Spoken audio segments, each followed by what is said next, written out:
Hi, I'm Doug Simon of DS Simon here at the PR News Social Media Conference with Sheryl, Joyce from Investis. Thanks so much for being with us. Thanks for having me.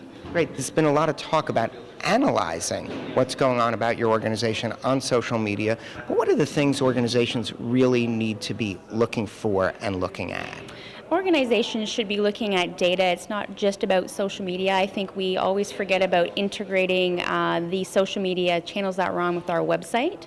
So the corporate website, we had someone speaking from Google actually earlier, of course, and Google Analytics are important. So companies really need to start seeing who's viewing, what pages they're viewing on your website, what kind of information they're accessing, and that will help tailor your messages for social and for your bigger brand messages for your overall business.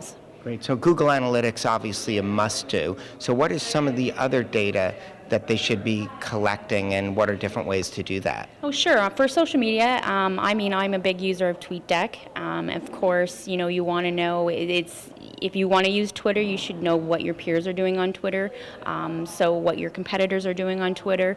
And I had just talked about in my presentation about the impact of media, and media is actually using Twitter, for example, as a place to get more story ideas. So the interesting thing about that for corporate communications professionals is that you really have to think differently about how you're pitching media as well, and using social to try to do that, and basically you can see who's following you back to sort of make your targeting your media and being able to see how many people are following you. Yeah, we found in our study, we do a web influencer study every year, we found a huge percentage were actually looking at social media to develop story ideas, and a majority had said they'd run a story that they'd been pitched via social media channels. Yeah, it's quite interesting, and I think that's the whole thing. It's not like you're going to get someone to pick up not everything's newsworthy, as we know, and it's not like you're going to get something picked up just by sending a tweet to a journalist online. It's the same kind of idea. It's just you're replacing the email